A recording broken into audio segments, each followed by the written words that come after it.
Welcome to episode 43 of the Wisdom from the Akasha podcast. My name is Susie. I am your host and I am an Akashic Records teacher and practitioner. Today I am going to be sharing with you a beautiful conversation that I had with Karly Ashworth, who is the psychic coach on social media. I will, of course, put all of Karly's details into the show notes so that if you listen to this conversation and you think, I really need to connect with her, then you can absolutely do so. Karly is a gifted psychic who has developed a deep understanding of not only the spiritual realm, but also the human mind, the psyche, and how all of this works together to help her guide her clients to get clarity on their life, their soul's purpose, and really move forward in alignment to their highest timeline. As you will hear in the conversation today, Karly has clients all over the world who work in various different fields, and she has built herself a reputation for this ability that she has, which she calls being able to see the unseen.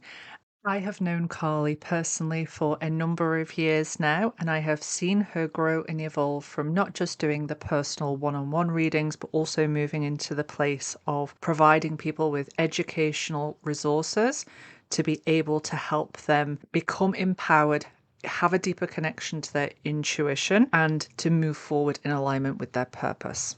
I do hope that you enjoy listening into this conversation with myself and Karly, and that you take some inspiration from how really getting to know yourself, trust yourself, and live in alignment to that authentic self can help you live your most abundant and joy-filled life. Welcome to the Wisdom from the Akasha podcast. Thank you so much for joining me for this conversation. This is going to be very much a free flow of thoughts, ideas, letting people know what it is that you do, who you are, your own journey. You and I obviously have known each other for quite some time now, but I find all of your work very inspiring. I think you do amazing work to help people through their spiritual journey. And I'm just so excited to have this conversation with you today. So thank you for being here. I'm so excited to be here and be talking about all of this in depth as well. It's my favorite topic, the human mind and spiritual awakenings. I just love it. I love that. I love that. So my first question to everybody on the podcast is, how have the Akashic Records helped you on your own spiritual journey? Akashic Records was really my introduction to beginning to question everything in my human existence. It really led me to research past lives. And as soon as I got an Akashic Records reading from you, it was you that introduced me to the Akashic Records. I could not stop the process of learning. It was like a sponge phase for me. Mm-hmm. And I questioned my reality. I started to look into past lives. I was led synchronistically to so many teachings. My favorite one was Dr. Brian Weiss. Many Lives, Many Masters. That book aligned with my understanding of past lives and the Akashic Records, and it just opened my mind so much that I became so inquisitive, and that really changed the path that was ahead of me, changed my life. I love that. And your background isn't a spiritual background. If you want to tell people, for those people who don't know you, if you want to give them a little bit about your background and how you kind of got into all of this, because it's not the traditional path, I would say. No, not at all. I mean, I like to say that I have lived many lives within this lifetime. And I look back at some photos and some of the things that I've done in this life, and I don't recognize myself. And I think that's a good thing, right? Is when you reflect back on who you used to be and you can't resonate, that's always good because it shows your growth. But yeah, I mean, initially when I was younger, I was 21 years old and I was on one of the biggest TV shows in the UK. So I was very much known for reality TV. and within the celebrity world, and really lived that life for a good few years until it all fell apart very quickly. And I then moved into corporate. So I was an international business. I was helping building multi-million pound companies. And it was very much that logical time in my life. I was very much in my masculine energy. And my main focus, truthfully, was obtaining material items, the house, the car, the jewelry, the diamonds. And I went through a time where I could not consume enough. I put on a lot of weight. I did attain the material items that I wanted. Literally everything that I wanted, I was able to get within that time in my life, but I was unhappy. So fast forward to 2020, and that was kind of leading up to 2020 was when I had my spiritual awakening. The universe will always call us to our destined path. It always nudges us, it gives us breadcrumbs. And truly, the main catalyst for my awakening was a hypnotherapy course that I undertook whilst in the corporate world. My grandmother passed away as I was doing the course. And then I was invited to a retreat at the end of the year where I met 12 people that just changed my entire life. And that was kind of the journey. It was many different experiences, versions of myself that I had to release and let go. But as soon as I started to walk my destined path, that's when everything started to align. But we have many tower moments when we do get to the next level of life, and that's something that I had to embrace.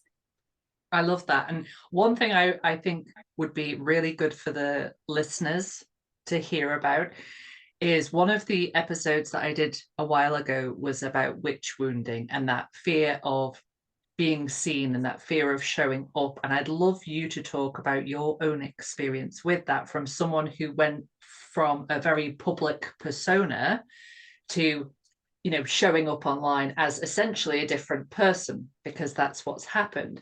How have you dealt with that transition? Has there been any witch wounding coming up from past lives? And just how have you dealt with that? This is an incredible topic. I've got goosebumps as you're talking about this. Yeah, the witch wounding is something that is prominent in most women. You think about the concept of that witches were burned at the stake and killed in such a traumatic way because they had knowledge of healing.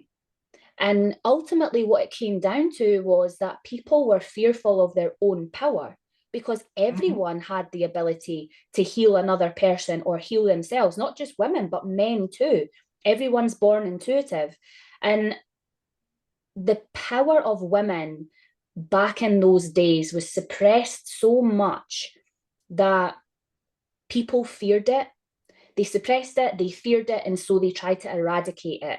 And part of the witch wounding now is that we can become fearful of speaking our truth. We can become fearful of showing our true power. But part of my evolution, certainly being in the public eye and being out there, I didn't show my true self. I didn't know my true self when I was on reality TV. It was very much from a egotistical point of view, and I definitely had so much inner and spiritual work to do, which over the course of time now, as I have accepted my intuitive gifts, as I accepted my psychic ability, it's part of the bravery of speaking up about who you are and finding your authentic self and finding your authentic path, and those who are supposed to find you will. And I think part of healing the witch wound is speaking your truth and allowing yourself to be judged, but knowing in the judgment of others, when others judge us, they're really judging themselves, and you are helping them to evolve and you're helping them heal by being in your truth. And so, yeah, as soon as I embraced my psychic ability and incorporated it into my work, I felt the witch wound heal within me massively. Love that.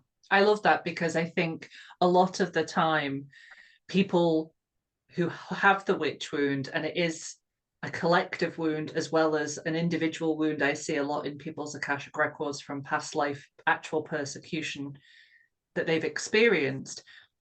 The very thing that ultimately is going to help to heal it is the showing up, speaking out, being authentic.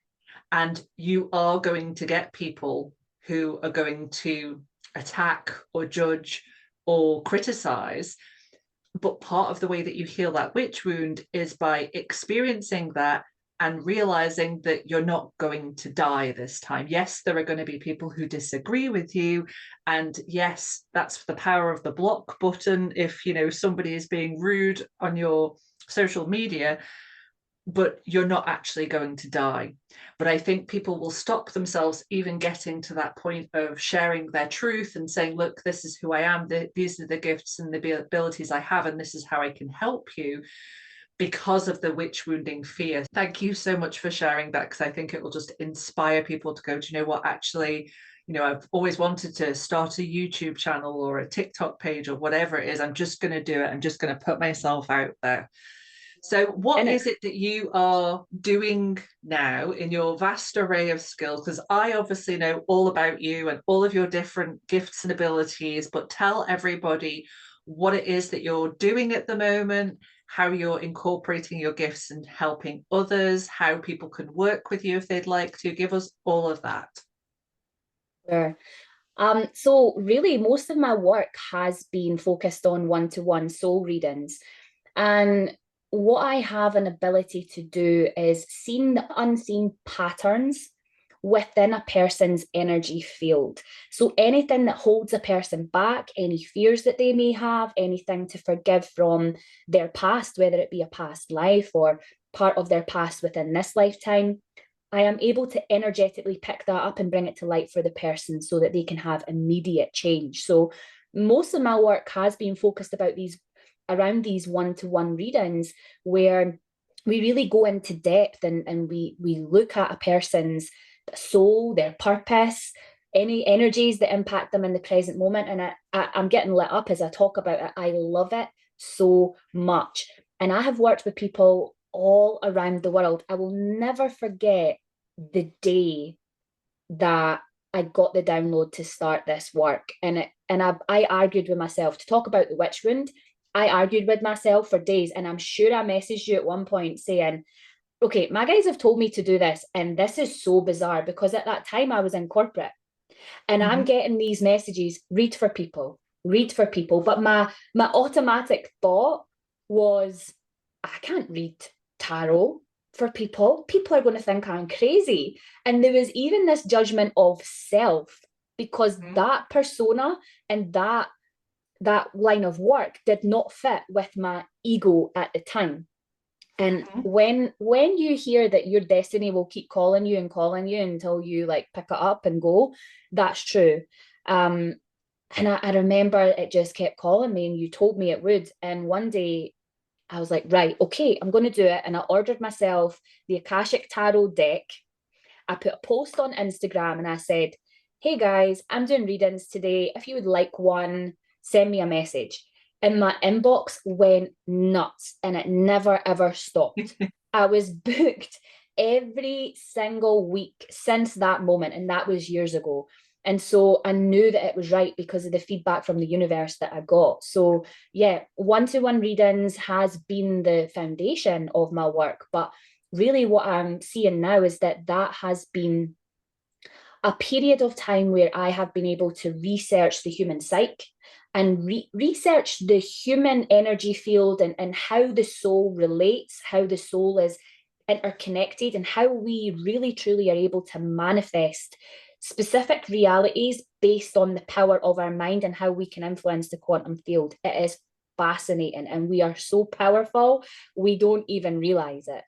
I've worked with many artists, celebrities, and athletes, and just every kind of soul that you could imagine. And one of the most interesting things that's happened for me over the past 6 months, I would say, is I'm starting to align with those who are neurodivergent, who have ADHD, autism, but their minds are so creative. And what had to happen before I was able to connect with that is I had to raise my frequency. I had to change my energy field so I can interpret that high frequency mind that they have. So that's been fascinating. And that's been something that I've been focused on as well for the last few months, and kind of looking into the research of that too. But now, to reach a wider audience and to help more people, I'm creating online courses. So, online courses that help people to manifest, but manifest in a very deep and meaningful way. Because really, when we're manifesting, it's not about the material items. That's probably one of the easiest things to manifest, is the material stuff. And really, what I want to help guide people to is their purpose. Why has your soul decided to come to this earth at this precise time? And how can I help you to get clarity on that and walk it and do it and be it? And these online courses help people to go inwards and realize the power of their mind and truly visualize and meditate on their purpose and why they're here. So, yeah, one-to-one readings, one-to-one coaching, online courses. There's so much there that can help anyone who's looking for it, because we always have the answers. We have the answers within. It's there. Absolutely. Absolutely. And because of the way that we're raised, that we're programmed, that we're conditioned, we don't realize how powerful we are. Before the spiritual journey, I think most people are just in the grind and just, very much living from an ego-driven, programmed and conditioned place. And a big thing that happens in the spiritual awakening is that realizing your own internal power and your own internal guidance system. But then it can be scary because it's not something that people get taught about. People don't get taught about their energy bodies. People aren't taught about how thoughts actually operate from an energetic perspective, or how emotions operate from an energetic perspective. It's stuff that just is not covered.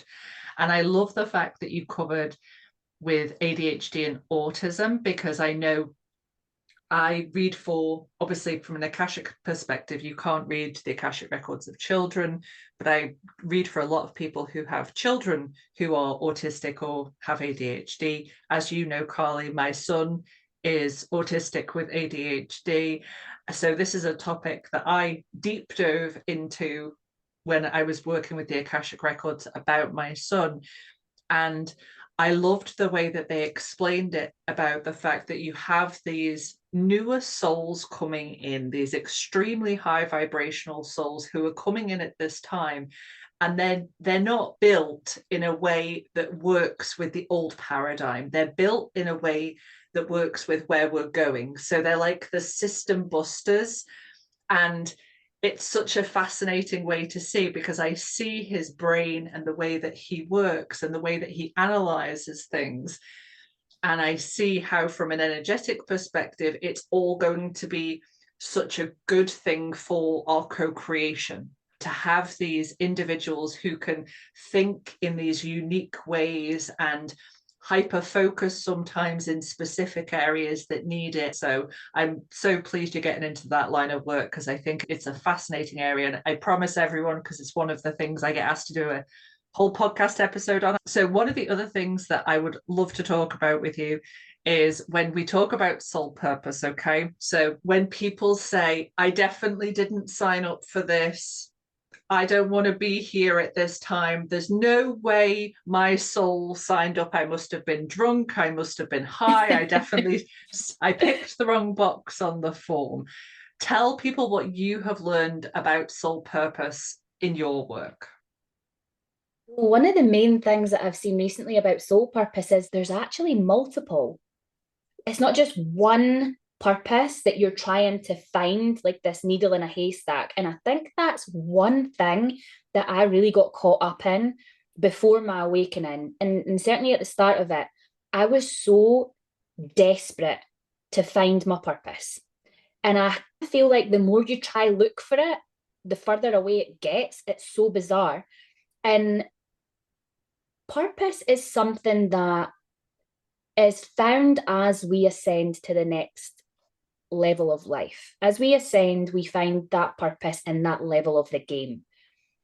For example, I had a client the other week and she said to me, you know, Karly, I've brought up my kids and I'm at this point now where my psychic abilities have came online. I'm really in tune and I feel like one chapter of my life is closed. I'll always be a mother, but I feel like my purpose has shifted. And I said, yeah, you completed a purpose and your purpose was to raise these kids. And now your purpose is to raise the consciousness of humanity.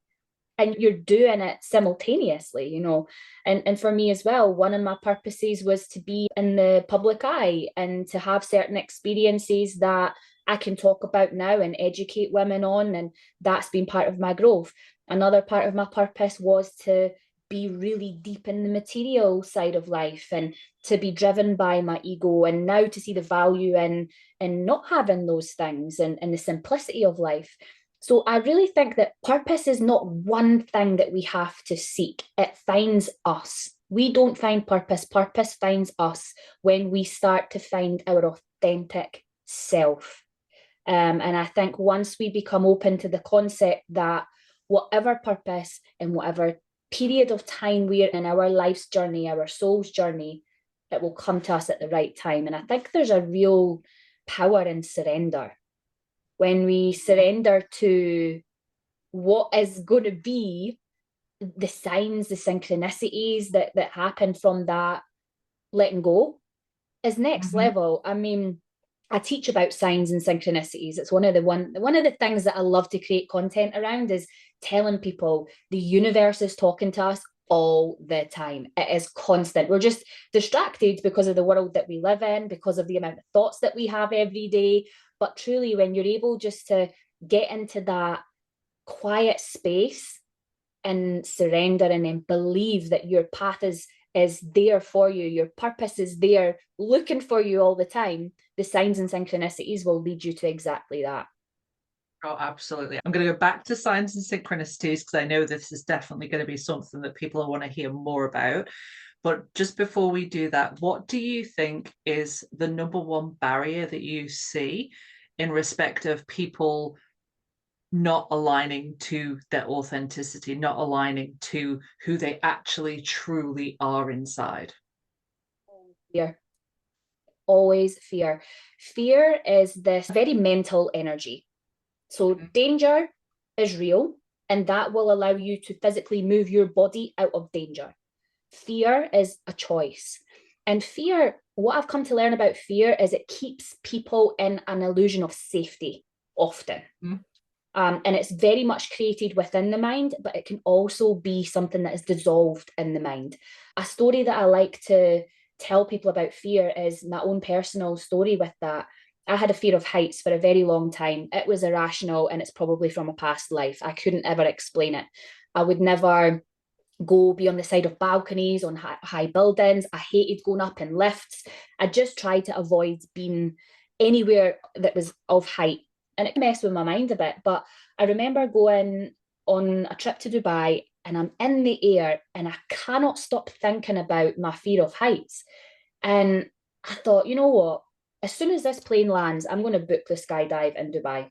I know that they do it. I'm absolutely terrified of it. I would feel sick when I used to watch these skydiving videos.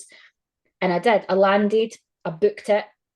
And my partner at the time, I never told them. And I spent that whole trip in this fear and this anxiety and this state of feeling sick that I was going to do this. But the interesting thing was, the closer I got to the jump date, the more the fear dissolved, because I was like, right, I've committed to this. So because I've committed to facing this fear, I can't back out. Although the day of the jump, it was really cloudy and I was like, yes, I don't have to go. So I'm phoning the place. I'm like, hey, you know, I was supposed to jump today, but it's cloudy, so I'm just going to cancel. They were like, oh, no, you have to come and wait at the jump centre till the clouds go. And I'm like, oh my God, I'm actually going to have to go through with this. So I get to the jump centre, and it was so weird because as soon as I got there, I was like, oh, okay, like I'm doing this. Then you watch the safety video and I'm like, cool. And at this point, my partner, they're freaking out. They're like, oh my God, you're actually going to go through with this? Are you joking? Like, oh my God. And then their fear starts to come because they've got fear for what I'm about to do, right? But yeah, I get in the plane and I'm sat next to, so what they do is they strap you onto an instructor, right? And you never jump alone. I always thought that you just jump out and pull the parachute. um, but it's literally 1 minute before you jump out that plane, you get strapped onto the other human being. So you also have to trust that they've done that right. But as I'm in the air and I'm looking out the door, I'm like, yeah, I'm not afraid of this, actually. I can't wait to do this. And before I know it, I'm out the plane and I'm free falling.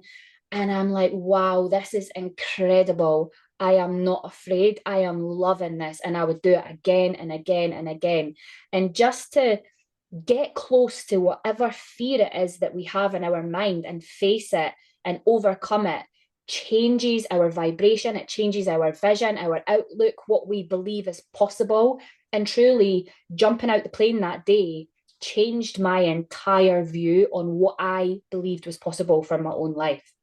So I find that fear is something that can hold us back from our true potential, and it's something to be challenged in our own minds always. And I think fear is one of the lowest vibrational frequencies that we can attach ourselves to. And then you end up in this loop of fear. Ultimately, every fear comes back to a fear of death. If you play every fear back to a logical conclusion, it's a fear of death. And the only part of us that is ever fearful of death is, of course, the ego. So it's just the ego playing its game and saying, don't go out there, it's scary. Do that, it's scary.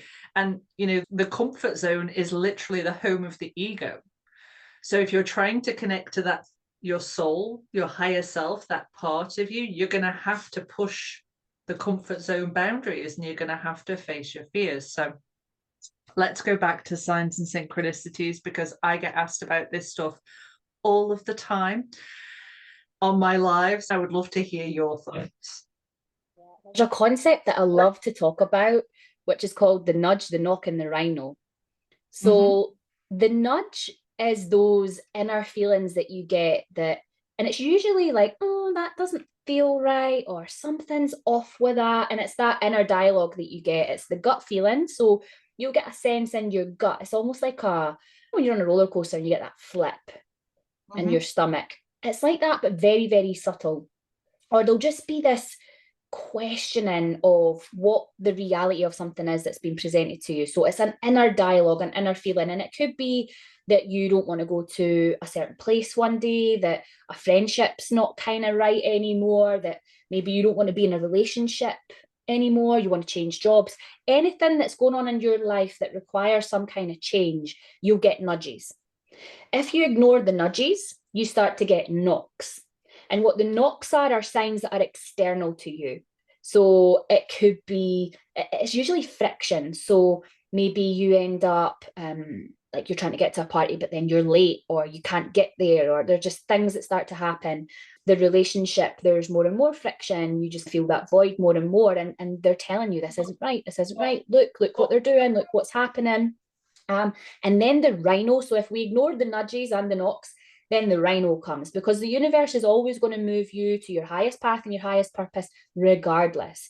And the rhino usually shows up in, sometimes you get sick, colds, flus, maybe something that's more severe than that, but it's usually something in your physical self or your physical environment.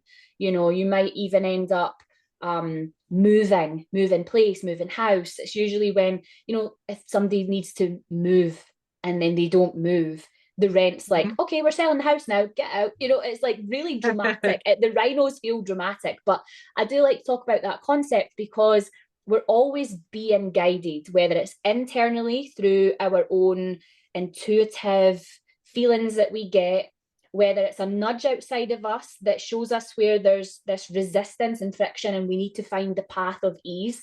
And then there's the rhino, and the rhino's like, right, come on, we tried to help you and now you're on to the next thing. So I do like that as an overall concept as to kind of how to see in which way the universe is talking to us. But certainly to go into more depth, you've got angel numbers. And numbers have frequency and vibration. And I always say to people, okay, if you've seen an angel number, what were you doing or thinking right before you saw it? Because it's more so to do with them trying to answer an internal question that you have or guide you in a direction, as opposed to what the number itself means. Like, I think that's one thing to connect, is what were you doing right before you saw it, and reflect on that. I love angel numbers. I love things like feathers. When you find something tangible in front of you, you get this sense that it shouldn't be there. And it's like, how did that get there? It's more so, how did that get there? And as opposed to what it actually is, right? And it's that feeling, and that's how you know it's a sign. Sometimes songs on the radio, you'll have a question or you're trying to make a choice, and you might have that just cloud over you, and then a song comes on the radio and its words are literally talking to your psyche, and it's answering the question for you. Or you might be reminded of a loved one that used to play that song. I get that a lot with my grandmother. Her song comes on often, and it's like, how did that come on that radio? That's the radio station that's supposed to be country, and I'm in America, but actually it's like Santana and she loved that song. It just doesn't make sense, right? But Yeah. it's where you can't make sense of something that you have that intuitive feeling like, okay, that's a sign for me to listen to. So let me pause and just feel that connection.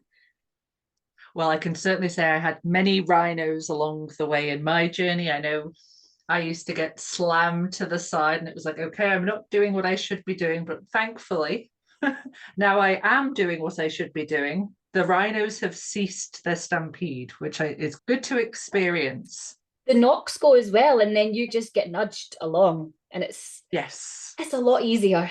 You just follow It's the it's a nudges and it's lot all good. it's it's a lot nicer, but it goes to, I'm always saying on the podcast, as you know, because you'll be a listener, life is the best teacher that you can ever have. It teachers, podcasts, courses, books, they're all fabulous. But if you actually engage with and participate in your everyday life, what's going on within me, what's being triggered, what emotions are happening, what thought bubbles am I attaching to, and what's the external reality teaching me, that's how you truly get into not only kind of spiritual evolution and your expansion of your own consciousness, but really trusting that intuition and that internal navigation system, because you can have all of the knowledge, all of the fancy terminology, you can know all of that stuff.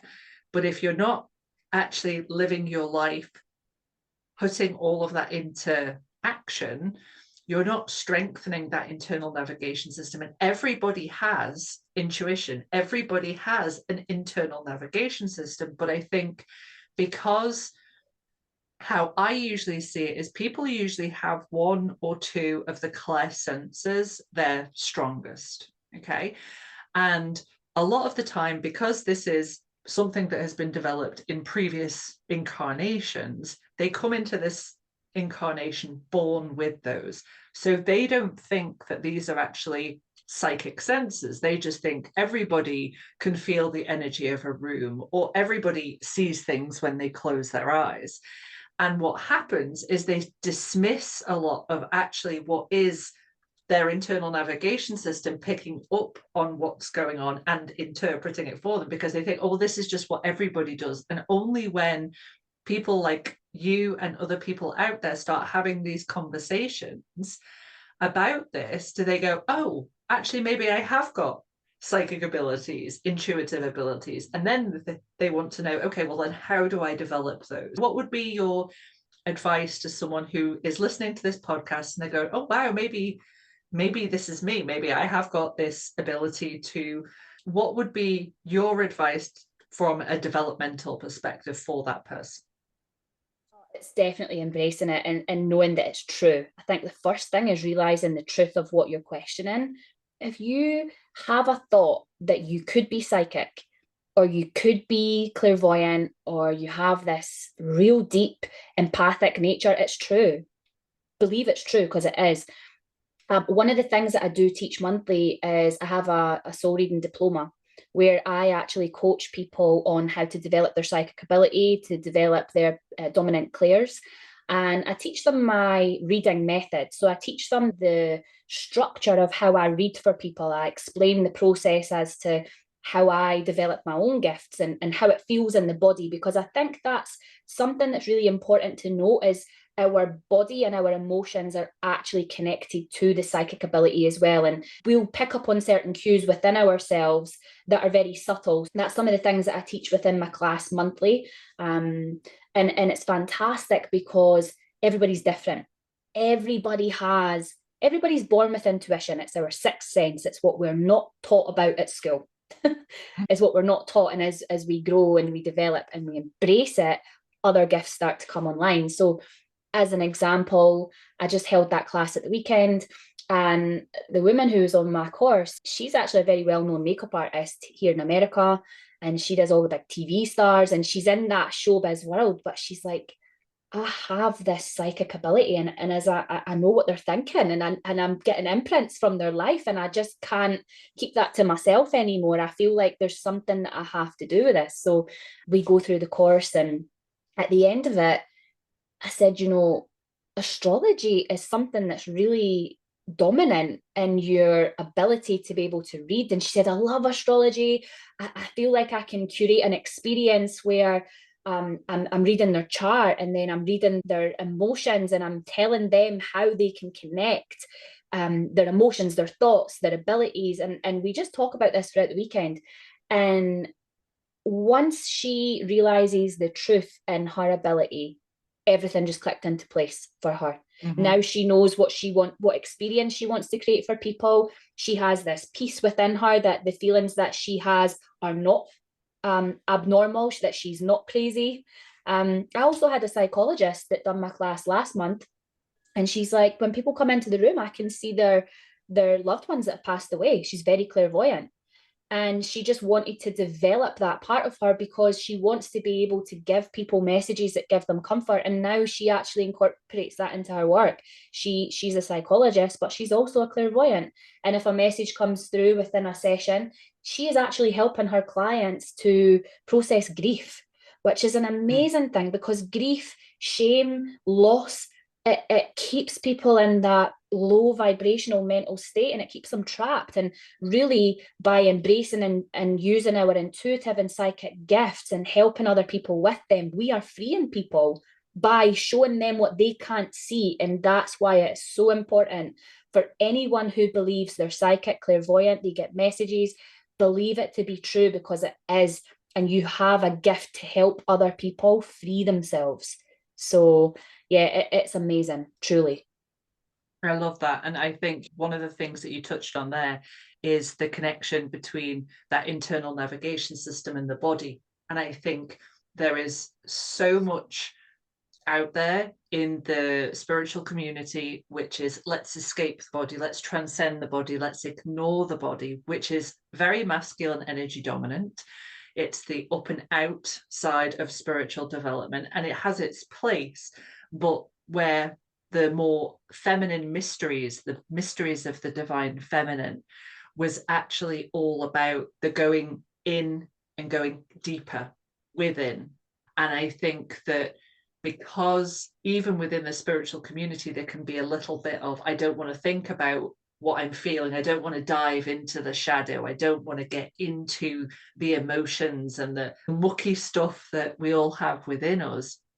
People avoid it, but I find that when people go actually look at that, start connecting to my body, I start paying attention to it, start feeling how it feels around this person or that person, or pay attention when I get a sensation in this part of my body when this happens, it literally lights people up from inside, because they go, oh, actually my body's been talking to me this entire time and I've just been ignoring it. I've been dissociating because it's been uncomfortable to sit and be in myself and with myself.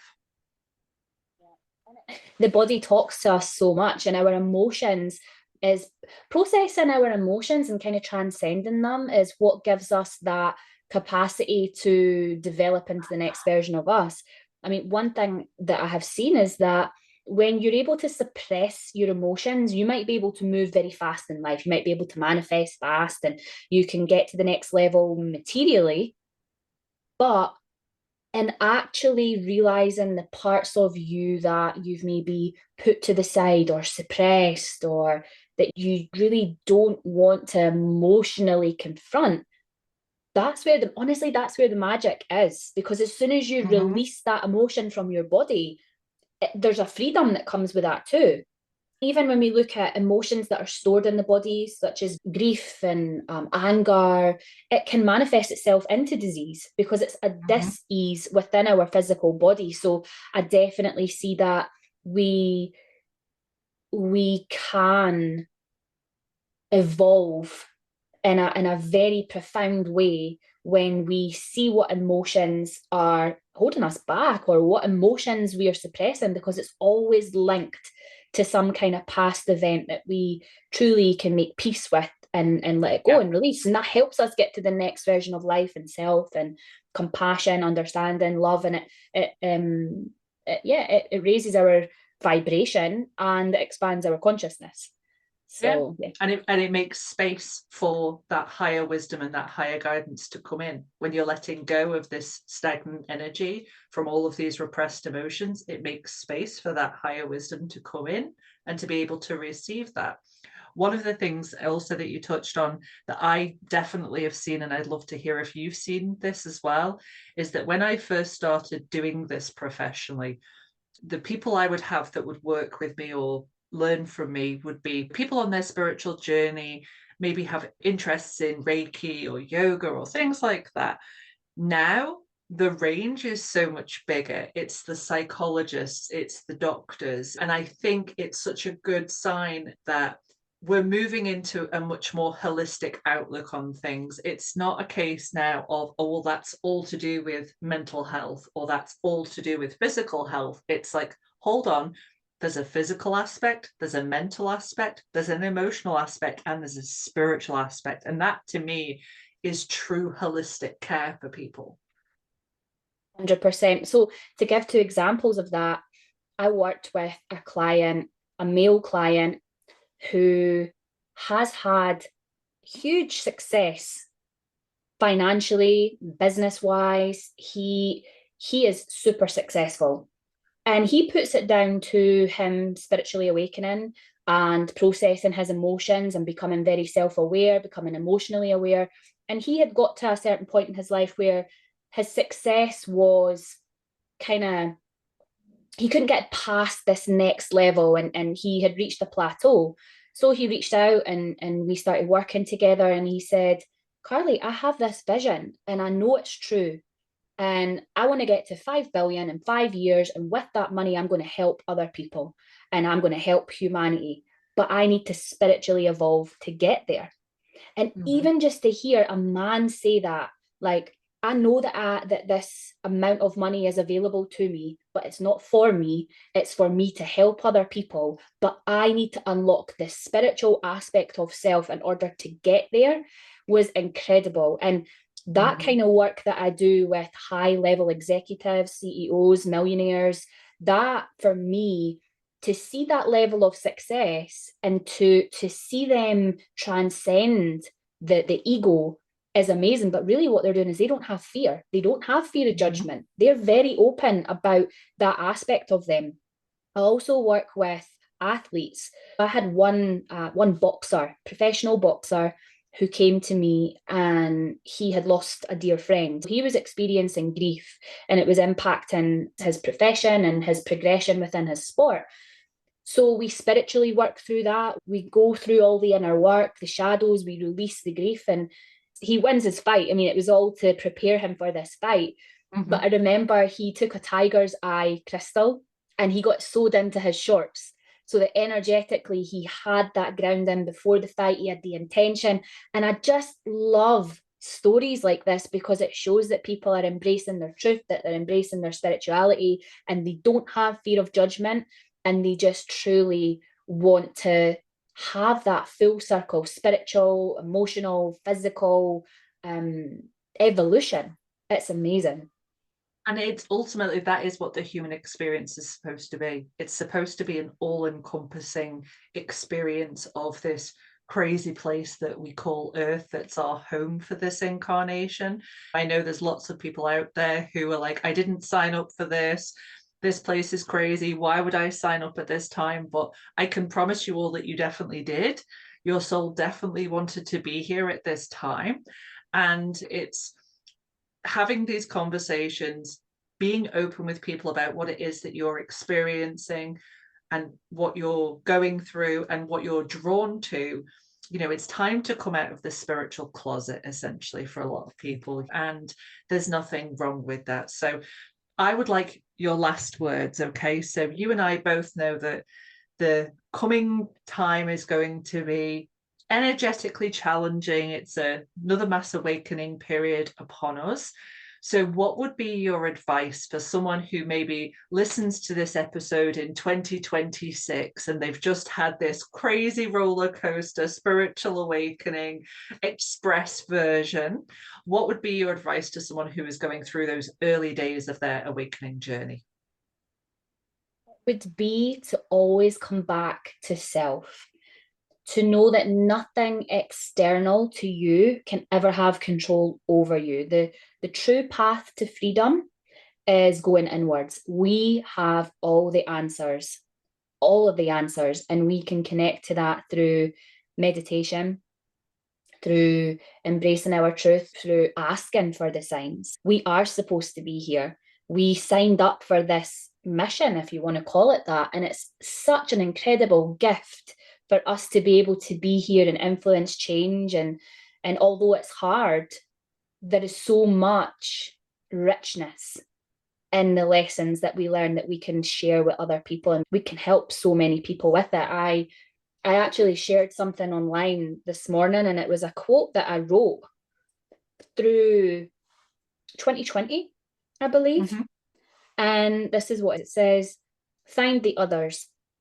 Trust me when I say that there are beautiful, incredible souls out there creating a new world. They do not live in fear. It does not even enter their mind. They are vibrant, magnetic humans that are creating magic in this world. When you meet one, you'll know. Picture the life that you want, release fear, raise your vibration, elevate. Change starts with all of us. Find the others. Love that. I remember that post coming out, and I can't believe that was in 2020. It's 2024 now, and I feel like, God, I feel like 20 years has passed. There's no reference point on time when you start to awaken either, truly. It's like you just have to be so present in everything that you're doing, see everything as a gift, even the tower moments, even the rhinos. Once you get through it and you reflect back, you will see the richness in that experience and why it had to happen in order to get you to where you need to be. So there's always a place inside of us that we can get inner peace.